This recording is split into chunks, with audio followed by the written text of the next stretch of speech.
बिस्मिल्लाहिर्रहमानिर्रहीम। अस्सलाम वालेकुम। मैं मुदस्सिर शाही एडवोकेट और आप देख रहे हैं लीगल इश्यूज़। आज जो लीगल इशू डिस्कस करने वाले हैं वो ये है कि जनाब नवाज़ शरीफ साहब की उनका केस चला, उसके अंदर उनको सज़ा हो गई और सज़ा होने के बाद वो बाहर चले गए, वापस आए। अब एक बंदे को सज़ा हो जाती है, उसने क्या करना है? दो ऑप्शन उसके पास मौजूद होते हैं। एक तो अपील फ़ाइल कर सकता है हायर फोरम पे, और दूसरा ऑप्शन उसके पास ये होता है कि वो अपनी सज़ा को पूरा कर सके। ये तीसरा ऑप्शन जो देखने को मिला, ये भी कोई गलत नहीं है, कानून के मुताबिक है। कहते हैं सूबाई गवर्नमेंट के पास इख्तियार है, 401 सेक्शन है CRPC का। वाकई है, बात तो सच है।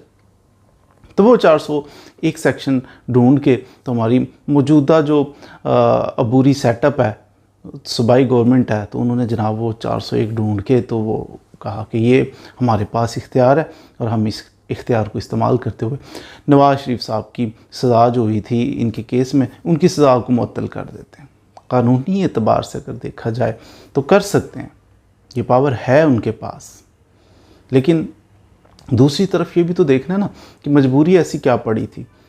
इंटरम जो सेटअप होता है ना, इसका मतलब ये होता है, ये अबूरी जो बनाते हैं, आर्जी तौर पे हुकूमतें जनाब बनाई जाती हैं। निगरान वज़ीर आला है, निगरान, ये जब हुकूमत किसी पार्टी की भी नहीं है, फिर कुछ इम्पार्शल किस्म के लोग, कुछ दयानतदार किस्म के लोगों को सिलेक्ट किया जाता है।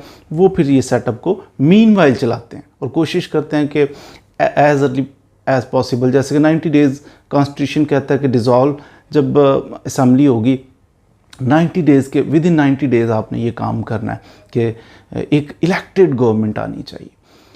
अब वो दयानतदार चंद लोग जिनको पकड़ के बैठाया है कि इन्होंने जनाब इम्पार्शल हैं, किसी पार्टी के साथ मिले हुए नहीं हैं, अब वो दयानतदार लोग, वो उनके लिए नवाज़ शरीफ हो, उनके लिए इमरान खान हो, सारे इक्वल हैं। उनके लिए कोई डिस्क्रिमिनेशन नहीं होनी चाहिए। उन्होंने तो पार्टियां नहीं देखनी, उन्होंने पाकिस्तान को देखना है, पाकिस्तान के अवाम को देखना है।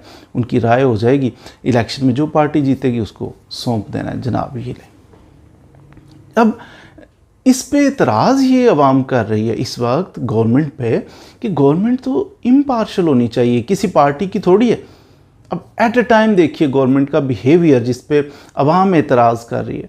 बिहेवियर ये है कि एक तरफ तो कल आपने सुना सुप्रीम कोर्ट ने फैसला किया है कि आम सिविलियंस जो लोग हैं इनका पकड़ पकड़ के जनाब 9 मई फलाम, तो उसमें जनाब इनका मिलिट्री ट्रायल करना ये गैर आइनी है, नहीं करना चाहिए। अगर किसी ने कुछ गलत किया भी है तो उसका ट्रायल आम अदालतों में करना चाहिए। हमारी कोर्ट्स रिलायबल हैं, वो सुनेंगी, फैसला करेंगी, किसी ने गलत किया उसको सज़ा मिलेगी। सुप्रीम कोर्ट का फैसला क्या एपेक्स लेवल की कोर्ट है, बड़ी पाकिस्तान की सबसे बड़ी अदालत का फैसला है। अब गवर्नमेंट क्या कहती है? यही जो अबूरी सेटअप बना हुआ है, जो बड़ा न्यूट्रल है, इम्पार्शल है, ये कह रहे हैं, गवर्नमेंट कह रही है कि इस आर्डर को हमने चैलेंज करके छोड़ना है। सुप्रीम कोर्ट का इससे अपर फोरम पे हमने जनाब इसको चैलेंज करना है। सुप्रीम कोर्ट के 5 जजेस बैठे थे, 7 जजेस बैठेंगे, इससे ज़्यादा यानी बड़ा बेंच बनेगा, तो उसके अंदर इसको चैलेंज करना है हमने। क्यों चैलेंज करना है? क्योंकि वो PTI के वर्कर थे तो उन्होंने ज़्यादती की है, तो फिर इसलिए हम नहीं बर्दाश्त हो रहा हमसे, हमने गवर्नमेंट चैलेंज करेगी जी, गवर्नमेंट आगे चैलेंज करेगी। बिल्कुल उसी दिन उसी वक्त गवर्नमेंट क्या करे? वो बात यह है कि नवाज़ शरीफ साहब को सज़ा हुई थी, वो अब उनकी अपीलें दायर होंगी, कोर्ट ने पता नहीं क्या फ़ैसला करना है, तो हम ना इनकी सज़ा मुअत्तल करते हैं। क्यों? क्या रीज़न बनी? आप तो इम्पार्शल हैं, आपके लिए तो कानून के अंदर लिखा है 401 CRPC पढ़े, उसके अंदर सूबाई गवर्नमेंट कर सकती है। लेकिन वजह ऐसा नहीं है कि सूबाई गवर्नमेंट जो मर्जी कर सकती है, उसकी डिस्क्रिशन तो है, लेकिन सब्जेक्ट टू सम रीज़न, कोई वजह भी तो होगी। कोई ऐसी सुरखाब के पर निकला है, क्या हो गया विदाउट एनी रीज़न? तो गवर्नमेंट को बिलखुसूस ये वाली गवर्नमेंट जब हो, जबकि कंट्रोवर्शियल इसको नहीं होना, इसको इक्वल ट्रीट करना है, सारी पार्टीज़ को फेयर एंड फ्री इलेक्शन करवाने हैं। अब ये क्या एक ही दिन में 2 नज़रअंदाज आए आपको? एक अंदाज ये नज़र आया कि नहीं PTI वर्कर्स थे, उन्होंने वो किया था, ये किया था, तो छोड़ेंगे नहीं। अब सुप्रीम कोर्ट ने कह भी दिया, फिर भी हम उसकी अपील करेंगे।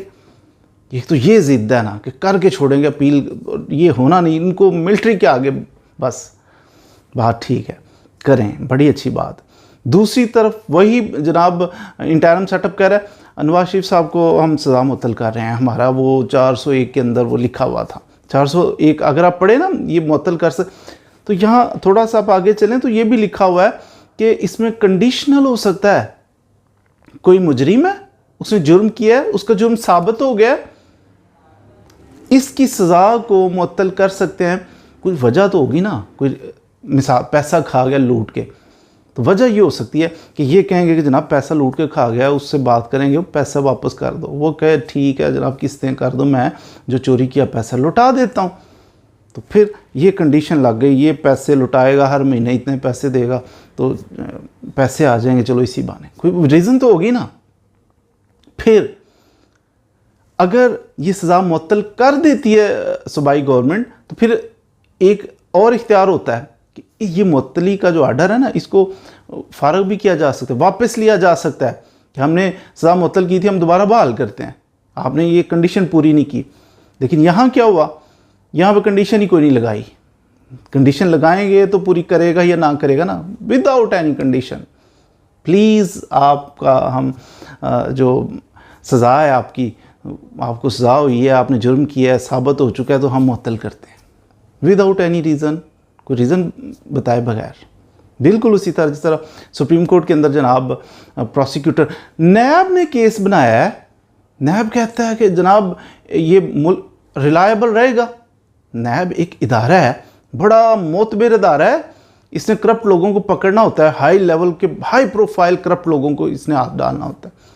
क्रेडिबिलिटी क्या रहेगी कि अब नैब ने केस बनाया है, नैब भी प्रोसिक्यूटर कह रहे हैं जी वो हमने केस बनाया था, सज़ा भी हो चुकी है इस बंदे को, तो आप ऐसा करें, वो इसको ना हमें इंस्ट्रक्शन है कि आप ना बोलें, बस होने दें। कैसे कह सकते हैं, इसकी ज़मानत हो जाए, हमें कोई इतराज़ ही नहीं है। इनकी जनाब जो बेल इनको आर्जी तौर पे आपने दी हुई है, तो आप प्रोटेक्टिव बेल बेशक आप इंक्रीज़ कर दें, एक्सटेंड कर दें, खैर ये कैसे कह रहे हैं। तो जी कोर्ट कहती है आप देखिए ये इन्होंने जुर्म किया, इनका जुर्म साबित हो गया, आपका केस था, तो नैब साहब आप इसको गिरफ़्तार करना चाहेंगे मुजरिम को, इसको सज़ा भी साबित हो गई है, सज़ा हो चुकी है, इसको गिरफ़्तार करना चाहिए। नैब कहता है नहीं, हम तो नहीं गिरफ़्तार करना चाहते। अब where is the law then. अब कल को इमरान खान साहब 180 पर्चे हैं उनके ऊपर, कल को किसी ताकतवर आदमी से सलाम दुआ हो जाती है उनकी, आएंगे जनाब इमरान खान साहब कहें ओए ख़त्म करो सारे, नहीं पकड़ना, नहीं गिरफ़्तारी की ज़रूरत, तो सारे ख़त्म हो जाएंगे। कॉमन मैन के ज़हन में सवाल तो आएगा ना कि ये फिर कानून किधर है। खान साहब का अगर किसी से सलाम दुआ हो जाए तो उनके सारे पर्चे फिर ख़त्म हो जाएंगे। फिर जो सवाल तो पैदा होगा ना कि फिर 180 पर्चे हुए क्यों थे, स्टेट क्या कर रही है। 180 पर्चे अगर तो झूठे थे तो फिर झूठे क्यों थे। ये मुल्क की मोहब्बत इससे लोगों के दिलों में से ये एक क्रिएट किया जा रहा है, ये कि लोग अनॉयड हो जाएं, पाकिस्तान से अनॉयड हो जाएं। पाकिस्तानी जिनकी ये फितरत में शामिल होना चाहिए अपने मुल्क से मोहब्बत करना, वो अनॉयड हो रहे हैं। नौजवान जनाब मुल्क छोड़ के जा रहे हैं, पाकिस्तान रहने के काबिल नहीं है, ये नहीं वो नहीं। और यही तो चाहते हैं जो हमारे एनिमी हैं, जो दुश्मन हैं, जो पाकिस्तान से बुग़्ज़ और नफ़रत, वो यही चाहते हैं। उनका मिशन पूरा हो रहा है, लोग डिप्रेस हो रहे हैं कि कानून किधर है उड़ा। जिसका जनाब थोड़ी सी पावरफुल आदमी से हाथ मिला लिया, जिसने सेट है, उसके सारे केस माफ़। तो कानून तो फिर रह गया ना गरीबों के लिए, हमारे भाषण लेक्चर ये रह गए गरीबों के लिए। उसको फिर कोर्ट्स भी बड़ा डांटती हैं, ये क्या वो क्या कैसे वैसे। तो ये 401 था CRPC, जिसके तहत जनाब सूबाई गवर्नमेंट ने इख्तियार का अपना इस्तेमाल किया और बड़ा अच्छा इस्तेमाल करके फ़ौरन उन्होंने कहा मुअत्तल करते हैं, कर सकते हैं। हम क्या कर सकते हैं। मज़ीद वीडियोज़ के लिए हमारे साथ रहिए। Thank you very much.